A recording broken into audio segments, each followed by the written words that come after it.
Welcome back, everybody. Suns fan here with Cinderin. Buddy In the club. Buddy. Can you stop laughing at everything? It's just not everything I say is funny. It's the juxtaposition of saying everybody in the club and then you're saying it in that accent. It just doesn't line up, you know? Everybody in the club. Yeah, that's probably accurate. Pretty funny. We have a pretty interesting match with a lot of implications, right? We have SG Esports, who right now are tied for bottom of their group with Quincy Crew, and they're facing against the juggernaut that is PSG.LGD. We're in the draft, so we can go right in. But PSG.LGD, how important is this game to them by comparison? If they win this game, I think they're guaranteed top 2. Guaranteed top 2? I think so. Okay. If they win this, they would be 11-1, which makes their worst possible score 11-5. Maybe that's not enough, actually, for top 2 in this group. Maybe they need a bit more, but they're very close. They're 100% guaranteed upper bracket with a win, at least. Right. I don't think that's possible to not get that with 11 wins in this group. And then or for in general, SG, for that matter. just even one game will have a huge impact potentially. Yeah. Winning a game here is massive for a couple of reasons. The first one is you get ahead of Quincy Crew, and keep in mind here, we're talking about the whole perspective of getting out of groups. So I want to say, as far as prize pool goes, this is important to keep in mind. You quintuple your winnings by not getting last. It's insane. Last place is 100K. Second to last place is 500 and something. So Jesus. The relative jump here is bigger than between second and first. Obviously, the total amount there is monstrous in comparison, but just getting out of groups is very big. For these SA teams as well, if you think about like living costs, etc., just think about it. It's $500,000 for not getting last. I know. That is more than you get for winning a major. Yeah, right? That kind of money is means nothing to it me, is. Cinderin. Okay. Yeah. You know me. Yeah. In the club. All right, let's get to the draft because both these teams have drafted very quickly, like insta picks for the most part. Elder Titan was the first pick by LGD. Instant response was Weaver Tidehunter, and then the infamous Bounty Hunter for LGD we're going to see, which I'm very excited about. Yeah, what do you think of the opening? Obviously, your Elder Titan you're a fan of. He's has a very high 65%? It's very high, yeah. It's the highest win rate in top 5 most picked heroes.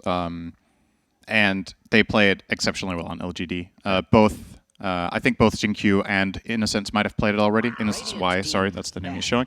Yeah, phenomenal players. Obviously, LGD, one of the most picked team to win the whole tournament, and they have not disappointed so far.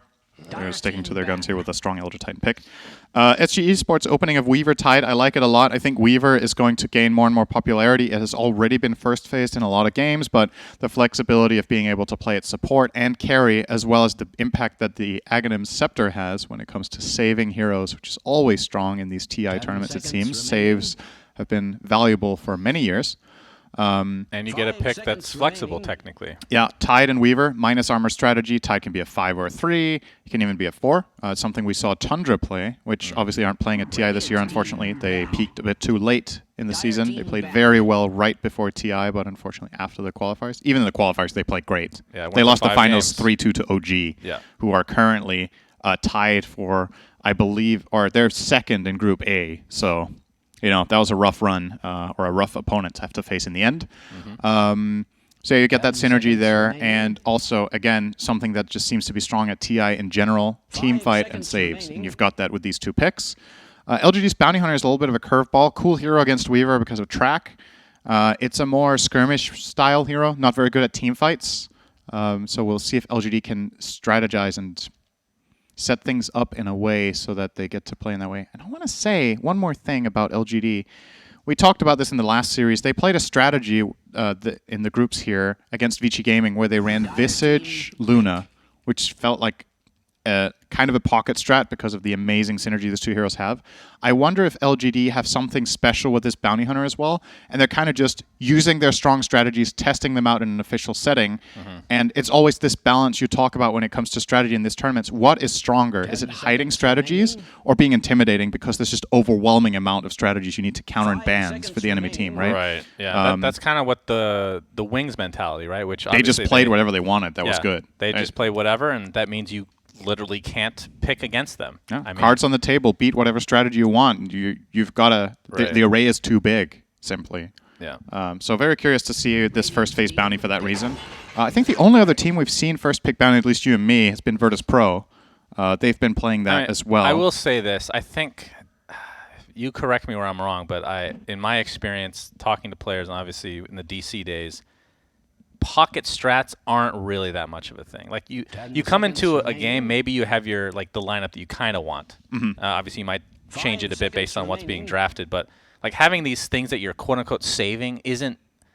Occasionally, maybe there's a hero or two, but not really. It's not like if they're bringing out these heroes and they end up looking really good, maybe they didn't even know it was that good. Like, oh, okay, Visage Luna is crazy. Didn't know that. I think when I say pocket strat, back in the day, many years ago, a pocket strategy would be like almost a full 5-hero lineup. I don't think that happens anymore. Right. In that extent, it's specific hero pairings that are just crazy, like the Visage Luna. That nowadays I would consider a pocket strat because.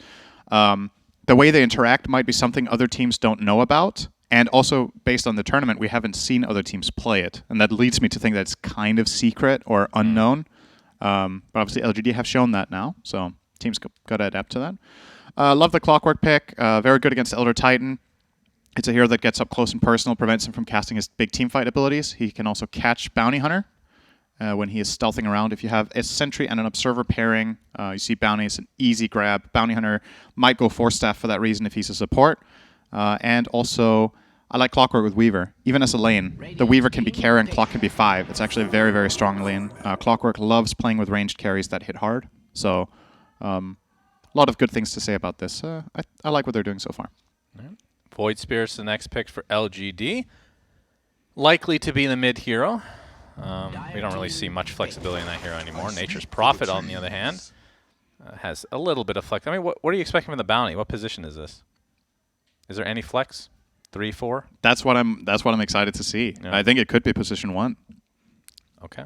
Even it's just for the fact that they're picking it in this slot, and also ET Bounty is a kind of weird support duo, so it leads me to think that it's a core. It could also be 3. Nature's Prophet could be the 5.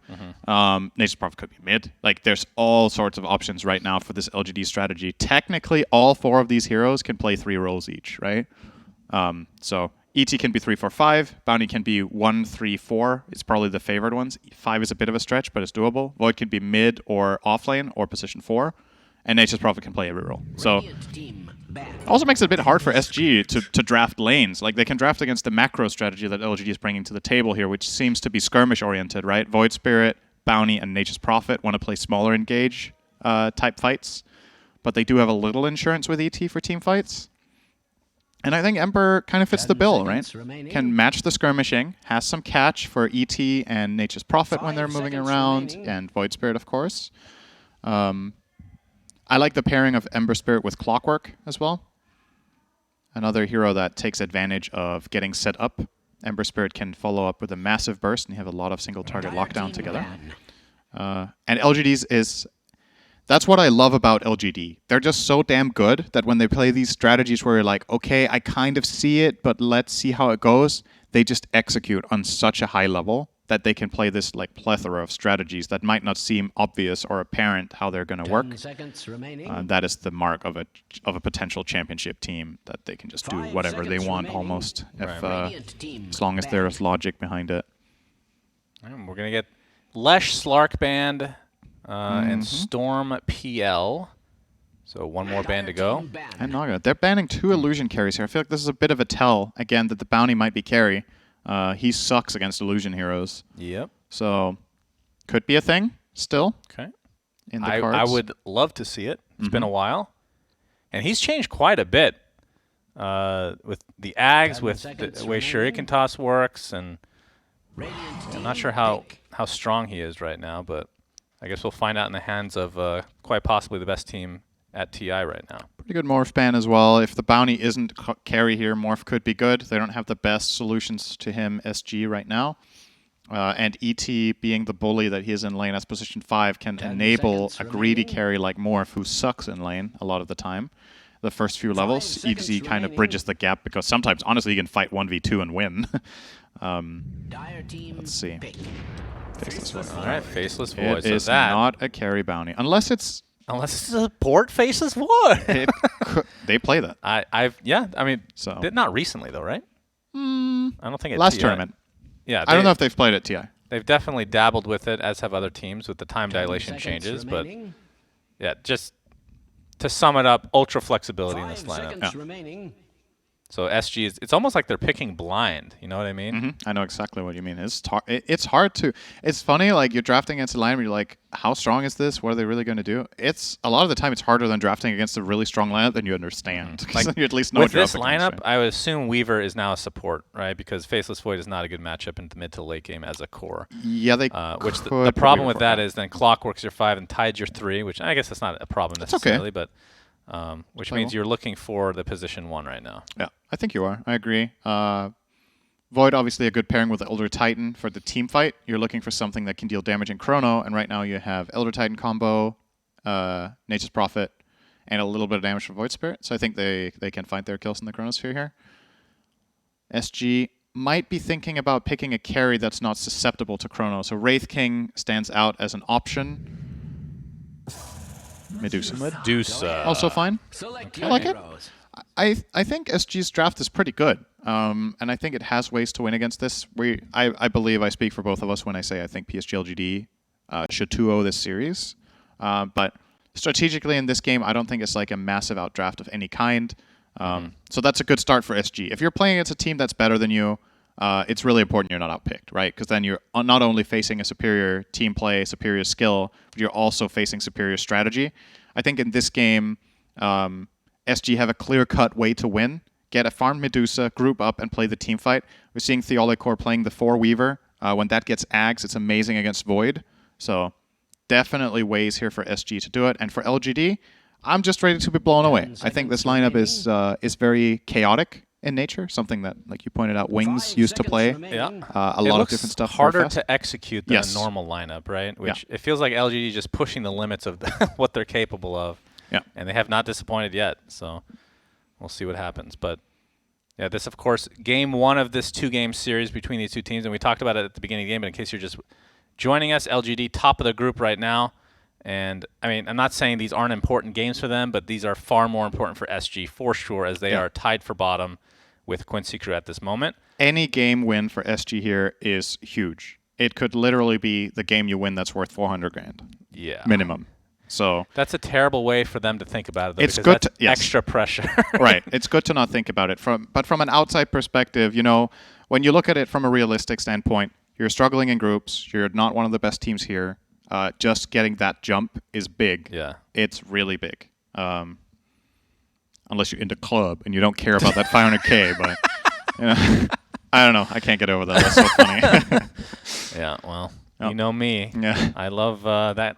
I know all that music, all that stuff. I actually think out of all my friends, you're probably the least in the club person I know.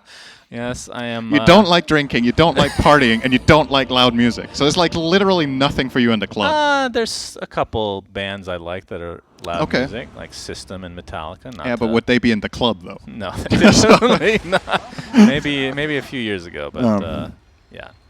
All right, so here we go. LGD is going to start out with a smoke, extra move speed to get these wards down, and looks like Jin Q will be playing this bounty hunter and has the wards equipped at the moment. And on the other side, as we have a pause, 40 yards going to be playing the Ember Spirit, Costabile. One of the coolest names. I don't know why. I really like that name. Costabile. It almost sounds Italian. At least the way that I pronounce it. I don't actually know what it means. I think it's Costabile. Yeah, that's pretty much what you said, right? Yes. Yeah. Costabile. Yeah, good. Thank you. Appreciate that. That's how Moxie says it, and when it comes to SA teams, I trust Moxie blindly because she knows this region like none other. Indeed. Oh, it's a Costabile, she says. No, there's no way. I'm in doubt. There's no way that's it. Costabile. I think it's Costabile. Just trust your co-caster for once in your life, okay? Yeah. One time. I do that when we have a tri-cast with Slacks. Oh, boy. Then I trust one of the co-casters. Yeah, you trust me over him, I hope. My goodness. Yeah.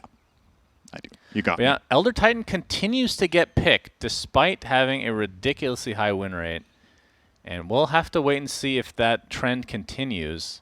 Of course, we have mentioned it before, but a lot of the picks are from the teams that are dominating in general. like the IGs, the LGDs, basically the Chinese teams. Yeah. I mean, everybody's picking it, but the Chinese teams especially seem to gravitate towards the team fight for sure. Yeah. Elder Titan, to me, looks like a hero that should just remain first phase priority basically the whole tournament. It's just, it's just really, really good. Man, right? He's ready to go with his briefcase. Well, I guess we're cheering now. Oh, good. So I think last series we had between EG and Thunder Predator, the cheers were not enabled or whatever. Now we have a pause, and that is when the fans go wild. Right. We love breaks. Now, what do you think about this? PSG.LGD, you see this tower right here? It's clockwork. It's tiny. This is clockwork. It's clockwork and Tiny's love child. Maybe. And Clinks. The chest is Clinks, actually. The chest? Yeah. This is Clinks? Yeah, it's like the, I guess so. What's it called? The rib cage. I mean, you could say Shadow Fiend as well, I guess. Yeah, but true. The other tower, I know this is very important. This one is Shadow Fiend, right? That is Shadow Fiend and... Clockwork. Somebody really likes Clockwork at Valve, let me tell you. All right, Ame playing the Faceless Void here. Going to be chasing Theolacor. All right. We'll be good to go. And they both get away from each other. All right, so nothing's going to happen here. Ame, he's already used his Time Walk. Wait, they actually got... He went back in. He's dead. With Battery Assault, and down goes Ame. Will he high-five Tavo? Negative. Tavo takes the first blood instead. And that was a pretty big mistake from Ame. I mean, he Time Walked just to get off a little bit of damage from the Shikuchi, but he was going to regen anyway, Yeah, right? exactly. I was just going to say he didn't even need to Time Walk because he would have regened it up anyway. So, yeah. Just... All right, takes the risk. Obviously, right. Time Walk level 1, really bad spell. Yes. 24-second cooldown.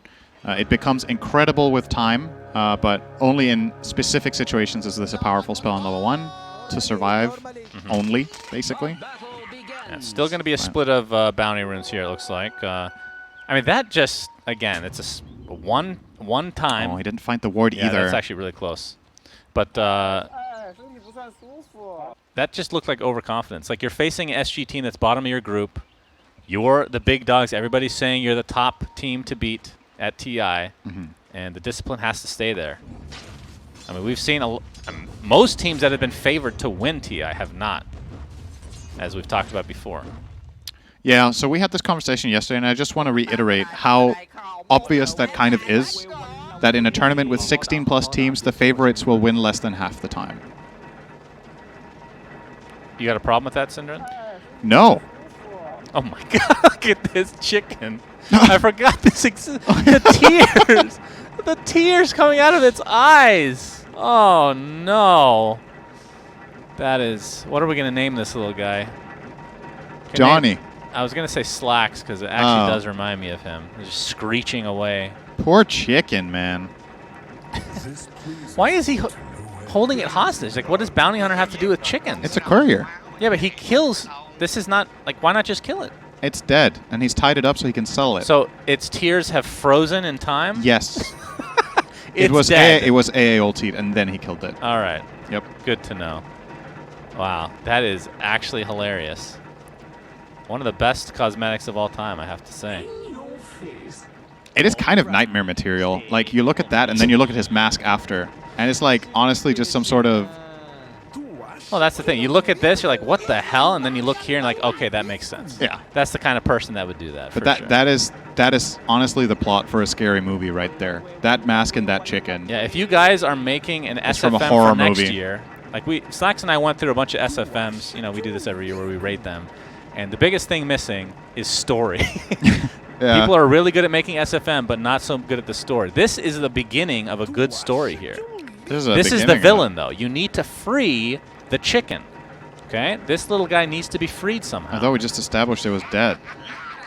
Okay, you can revive it somehow. Oh. All right, okay. Revive the chicken. With and the Philosopher's Stone. So this is the trick. Okay, this is how stories should go. This is the villain. This is who you want to save. Somebody comes and saves the chicken. Then you're like, oh, thank God. And then it eats the chicken. That's the twist. Oh. That is the M. Night Shyamalan terrible twist. Yeah. You're like, I just spent an hour and a half watching this. Of course, this was a minute and a half for SFM videos. You're like, I just wish I knew I didn't have to watch this. I like how you said the weakness of SFM is the story, and then you came up with a really bad story. Yeah. Yeah. So you're saying that's what it would be. I mean, that's probably believable. If you're getting annoyed with listening to this sound, you can go to another hero than Clockwork, by the way. Oh my god. All right, you could have picked another one than that one, I guess, but... I love how when they're paused, or when it's paused, they still... From one scary thing to the next. It's like Clockwork was just talking out of Tide's mouth. Oh, man. Man, we can... Oh, look at these crocodiles, Cinder. You like these creeps? Oh, these are yes. amazing. Oh, my They're God. actually a higher polygon count than Morphling. Each individual creep. Incredible display. All right. Game has officially started now. We're 36 seconds in. Yes. Yeah, let's talk about the lanes. So, Costa Bile on the Medusa. We got KJ on the Clockwork versus Jin Q's Bounty Hunter, who we've already seen at an up-close and personal view, and Faith Beyond with the Nature's Prophet. So, what are your thoughts on that dual lane? I think both lanes are just kind of going to farm. I think Nature's Prophet has an advantage against Medusa early, just raw damage. Obviously, Treants plus Hero will be better than Hero. Clockwork will likely just be... This Bounty Hunter is just going to run around after the Clockwork to keep him from connecting with Medusa and just steal a bit of gold when he can. So I do foresee a slight win here for LGD, but they're not going to like crush this lane. It's very unlikely that they dominate. But you're seeing it right now. Jin Q is just fighting KJ, and then he has to back off. And then bottom lane, oh boy. Yep, Y has to pop the Fairy Fire. So a little economic damage from Theolacor. Yep. So much damage between Weaver and Tide with that gush. And nothing to say. Going to be facing the brother, Ember Spirit, for 40R. Thoughts on this matchup? That's pretty even.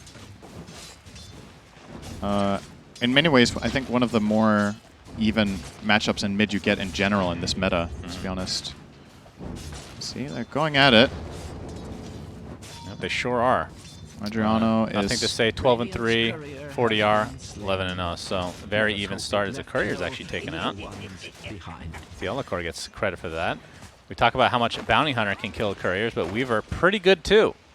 And it might be another one actually. Oh my god, he gets it. But I think it was... No, it didn't deliver the items to Y. It was a good attempt from PSG.LGD, but 2 Courier kills. That's quite a bit of money. Yep. Tavo's having a great time down here in the Tide. First Blood as well as 11 CS. He's feeling very good about himself in the start of the game. Top net worth by quite a bit. And his first item is coming out. Should be a Soul Ring. No, it's not. It's Claws of Attack, actually. Interesting. He sends that out before the Phase Boots are complete here, and that he opts to go for Phase Boots in general as his first item. Very aggressive mindset for the lane together with Weaver. I like it. I think they can put a lot of pressure here. He wants the armor against ET as well, so already having that chainmail. Yep, Searing Chains from 40R, and looks like they're just trading back and forth. What about gank potential? Bounty Hunter, one of the best position for gankers in the game. Nature's Prophet, global gank ability as well. Bounty is less so than he used to be, right? After the nerf to Shuriken. That's so true. It has less damage but lower cooldown. It's just like more of a consistent thing in fights, but doesn't really have the same like high burst when he ganks a lane at level 3 or 4, where in the past your Bounty Hunter could maybe contribute 300 damage to the kill. That's just not the case anymore. Yeah, that's true. The hero has changed quite a bit, as we talked about in the Bit of a pregame. stomp bottom. See if Y can get the big creep. No. Easy grab there with the level 2 Anchor Smash for Tavo. At what point can Tavo be left here, you think? Or I think is he there can any now. point? He can now. Okay. I guess he wants 1 point Kraken Shell, but that's coming up now in level 4. And his Phase Boots are coming out and a Tango Pack. So he's fine, but I don't know if Weaver has anywhere better to go. Maybe, like, it's a bit of a... Oh, hang on, mid. Bounty is maybe going to try this, but... Yeah, there's the Searing Chains. Jin Q, Janata, nothing to say, is going to get the rune. 40R is going to get blocked now from Jin Q. Will it be enough to find a kill? It will not. And cancel. He's not going to get the threat of the rune. TP. Yeah. That means Faith Beyond, they know he's alone, so they probably get a little bit aggressive here. Costa Bile on the Medusa. In terms of CS, 19-3. And on the bottom side, Ame, 24-1. Very even start still.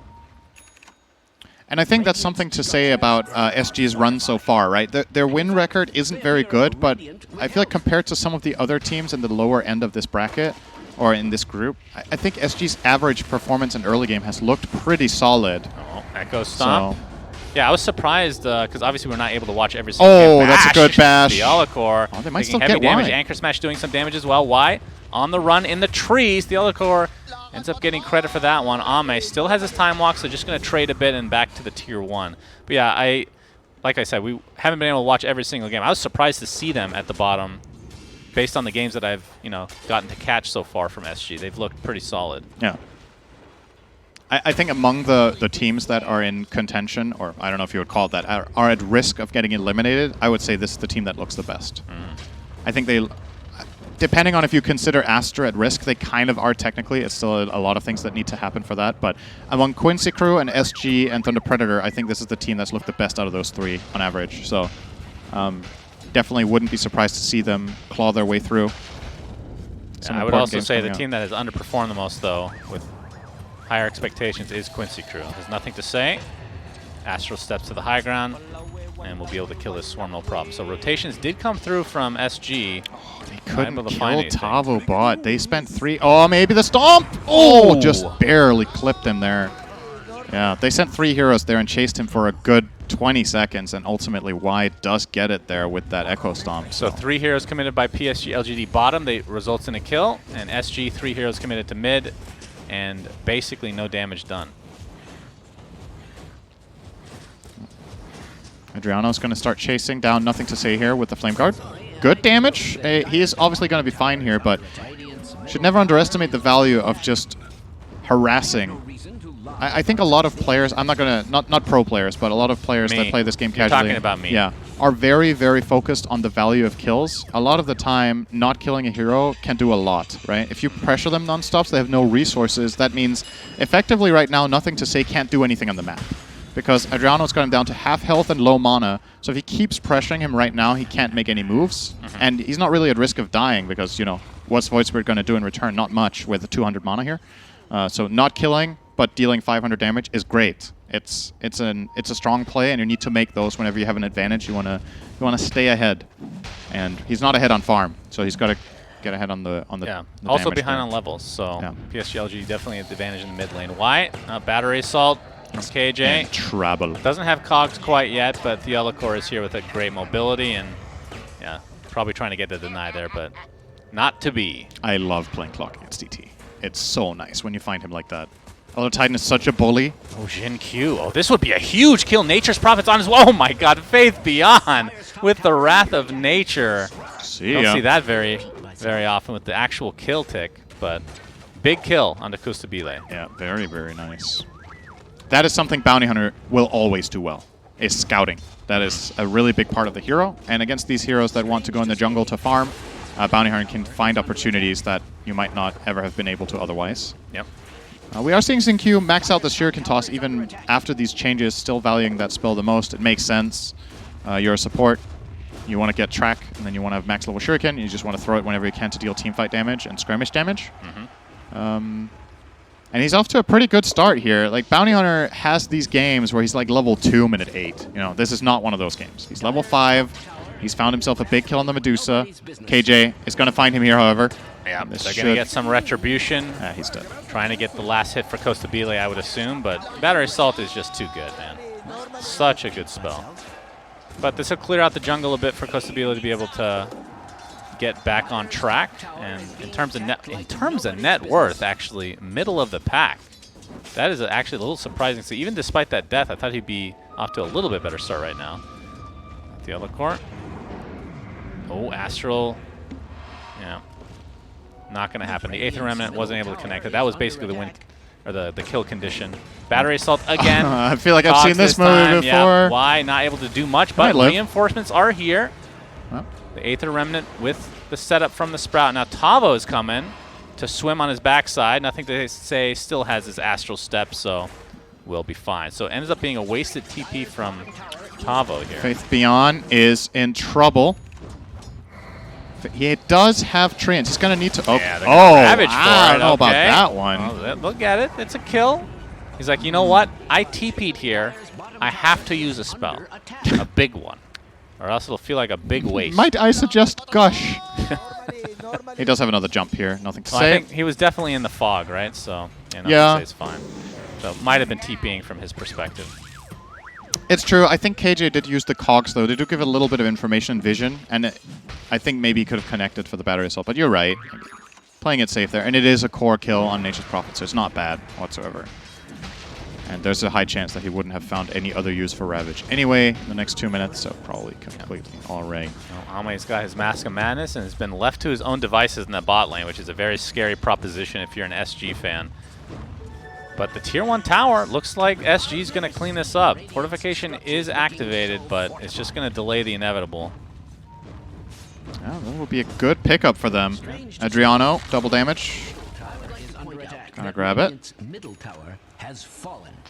And he will be potentially looking to fight as well. He has half the DD left, but he is tracked. I guess he'll just settle for farming. Like, he can't really surprise them with a move here. I would like to see a TP bot if they had Clockwork there, which they do now.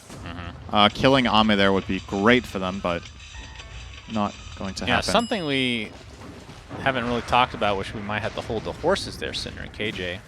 Going to be scouted out, gets tracked. And I think they pinged out that there might be a ward here. In terms of Chronosphere setup, or not setup, but damage inside the Chronosphere, Earth Splitter is one of the best. If you get 2 to 3 people, they're basically just going to die. Yeah. Smoke. Radiant's top tower is under attack. And Y and Ame looking to potentially use the first Chronosphere of the game, as we have some lag here apparently. I need to remind myself. Costabile is very killable, even with Mana Shield on. It's overwhelming with ET, Void, and Nature's Prophet ults. Oh boy, this is pretty scary. Ame is going to get vision. Yep, there's the time walk. Earth Splitter, we literally just talked about it. Goodbye, Costabile. Second death of the game for him. Hook shot. All right, counterplay. Counter action here. KJ gets off the cogs, and here comes the Ember Spear, but okay, Echo Stomp does connect onto 2. Actually dodges it with the slight. They might be able to clean up Y as a result, so it's going to be a 2-for-1, but... Great play from Adriano. He actually needs to dodge that Echo Stomp with the 1 target slight, which is 0.2 second window. If he doesn't do that, they don't kill the Elder Titan, then he TPs out. He needed the chains there, so nicely done on the clutchness there. They do get a 2-kill response. If you're LGD, you don't really mind this too much, though. Like, you killed the Medusa for 2 supports. I think it's a fine trade-off, keeping in mind that you're also farming the top half with your own heroes. And Void was not really slowed down too much by going for that chrono play. It was quick. They just smoked, went there, and he left immediately, went top, and started farming Ancients. So, completely fine for them. But so far, so good still for SG. This is a good start against a masterclass or world-class team here. That's what all the SA fans cheering for SG are hoping for right now, would be at least a 1-game win. Like we talked about pre-game, huge implications for SG to win any game right now. Any single game could be the difference between elimination and getting at least top 16, which is a massive prize pool jump from $100,000 to over $500,000. Stop talking about the money. It is a big prize pool jump. Stop talking about it. It is a big placement jump. It is a big happiness jump in the club. Money does... Okay, money does buy happiness in the club, but not in general. I would say it could hurt the happiness in some cases if you're not careful, young man. Nothing to say. All right, gets Searing Chain into the hook shot. KJ... All right. Has the battery assault going, and nothing to say, wants to stay, but that's going to cost him a Ravage. And oh boy, what a great stop. 40R is still alive. He's committing and just dies to a casual right click to nothing to say. Earth Splitter coming out, semi-set up by the Sprout, will actually connect onto Tavo. In the meantime, they're going to clean up everybody here. 2 dead, and likely Tavo to follow. The Horsey helping this out as well. 3 dead, a bunch of track kills go the way of PSG.LGD. Damn, outplayed, man. That's nothing to say. Was so low. Echo Stomp on 3 heroes when he was on like 10%. Why completely turning that around and saving it, and nothing to say gets to reap the reward of Adriano that kind of ran out of juice. He kind of just committed and hoped that he could get a trade there, but not even close. Nothing to say. Stays alive and gets that kill. And that's big for LGD. They made that play without Chronosphere, which is now available on level 2. So another move is ready for them. And you're going to see the replay here. So look at this Echo Stomp coming in right now. Right after the Ravage. Perfect. He's on 10%, gets the stick off, gets the jump away from Adriano. I mean, it looks silly, but honestly, what else was he supposed to do? If I don't think he escapes there, so that's kind of the best option he has is to hope for a trade. But, I mean, none of the plays would have worked. So, all right, game is equalized. Indeed. Costa B. Oh, boy, the Chronosphere again. This time they don't have the Earth Splitter, though, but they do drain the mana with enough right clicks. Oh, my God, the Shuriken Toss. And the damage will be enough to take out Costa Bile yet again. KJ attempting the getaway here. But the Dissimilate finishes him off as Jin Q and company able to get favorable trades again. And by trades, I mean they stole 2 kills. SG need to place decoys, or whatever you want to call it. They need to have a guard for Medusa. You can't let this happen again. This is the second time that Costa Bile is farming Ancients, and they just go in and kill him. Yeah. Like, you need at least a ward. Even a ward isn't safety against smoke. So place a Clockwork there. Place... You know, some hero needs to give so that Medusa can take all of this triangle, and I think Clockwork is the perfect choice. He doesn't need items this game. He doesn't need to farm, push waves, protect your Medusa at all costs unless you're making your own move. Yeah, until they get the Ags on Weaver, they don't really have a save, right? So the save is basically Clockwork hookshotting in and just sacrificing himself, essentially. Or just being the one to break the smoke and then putting Cogs down. And then he probably dies, but that's great compared to Medusa. Sacrifice for sure. The Elocore coming in. We see Good the hook shot. Earthsplitter coming out. It's going to connect only onto one, but Faith Beyond looks to be the target for what SG. A sprout! The Cogs with the Sprout, able to maneuver himself to the other side, but 40R finally. He's still dead. Why did you get excited about that? He was so dead, Shannon. Very excited. I mean, that was a cool move. It was cool. It's very good. It's a cool counter to Clockwork, actually, to sprout the target that's cogged. The trees that spawn take up all of the space so the hero can get pushed out when you time it right. So nicely done there from Faith Beyond, showcasing the knowledge of that matchup. But ultimately does get chased down by Ember. Indeed, and we're looking at a pretty even game in terms of net worth, and this is with a Bounty Hunter on the team. So that kind of indicates that PSG.LGD were kind of, in my eyes at least, a bit behind for the early stage of the game, what we would expect, but this is where they potentially might pull away if they get some more track kills. Why? Bunch of members of SG here, but you can see the triple TP from PSG.LGD, which means SG on the run. Loving that from SG. Very nice. Great understanding of how far they can go. Like, they force these TPs and they just back out. And they might resume this move when these track casts run out. There's one on the Clockwork in particular. Now they know that some TPs are on cooldown, and maybe they can make another move with this. But definitely don't seem intimidated by LGD. It's good to see. Like, they're making their own moves, and they're taking risks. Yep. And they're here to fight. It's good stuff. Mid tower. It will be held here by SG, just barely. I think KJ needs to deny it here, actually, and they will. Give it to Adriano. Doesn't matter who denies it, but stats matter. Okay. And not a moment too soon. I mean, when you look back on your career and you see you've never denied a tower because you were always so selfless to give it to somebody else, don't you think that would upset you in your old, decrepit age, in your wheelchair? No. Okay. Actually not. Because I would think to myself, it genuinely made no difference, so why would I care? Radiant's middle tower is under attack. We'll see when your memory now, starts if I to could fade have done it and it would have changed something, that's a different story. That's when you can have regrets. But when it genuinely makes zero difference, I'm a very logical person. I don't know if you know this. Yeah. If something doesn't matter, then it doesn't matter. Okay. Well, I regret everything. Yeah, I know. Ooh, I like this. So Tavo is almost complete. finishing his Ags here. Very cool. So again, the big AoE gush. Costa Bile is now has a human sentry here in the form of Clockwork. There we go. KJ. That's good. Yeah. That's. It's just gonna stand. That's what he needs to do. I agree. It genuinely looks stupid, but it's honestly one of the best plays in the game that he can make. Yeah. So it's gonna spot out the bounty hunter here by getting tracked. Now the Ancients will spawn again, minute 19. So KJ back to your spot, please. And the thing about this is, it might seem like, oh my god, isn't your game getting awful? He's sharing some experience with the Medusa if he needs to. He can take some levels. He can get a little bit of gold by rocketing side lanes. And ultimately, he's a position 5 that doesn't need things. Yeah. A lot of position 5 Clockwork games are literally go in and die for country. That's it. That's what you do. And what's the country in this he's able case? to perform that. What's Clockwork's country? What's his faction called again? Keen Folk. Okay. Oh, bot lane. Theolacor does have time lapse. Back to full HP. That was a pretty close one. Gets tracked and dusted. Barely gets out there. Yeah. Super close.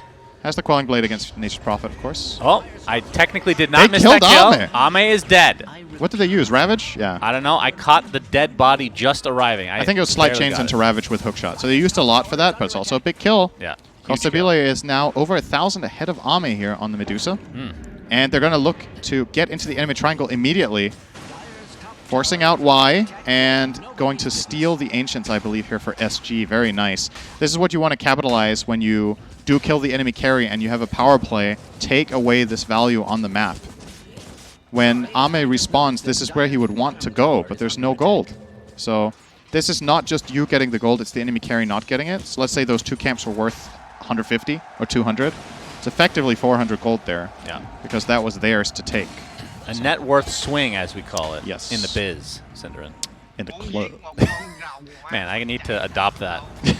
I love it. It's just so funny because it's you. Like if it was someone else, I wouldn't laugh so much at, but just you saying that was just hilarious. I mean, Ame's dancing as if he was in the club right now.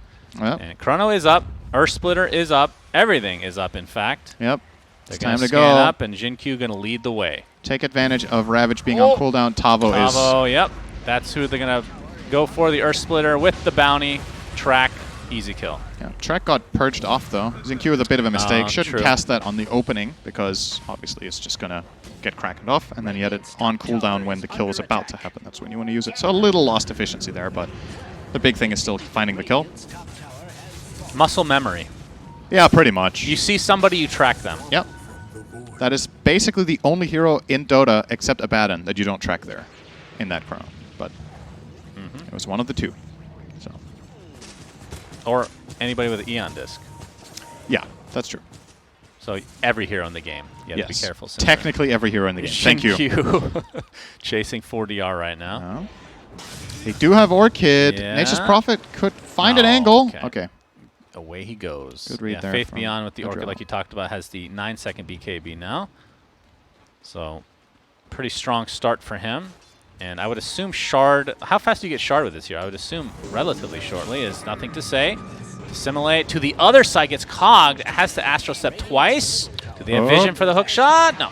He doesn't have it ready. He used it. Okay, hook shot is not able to be cast for various reasons. You have your theory, I have mine. Yeah. Good effort, though. If only he had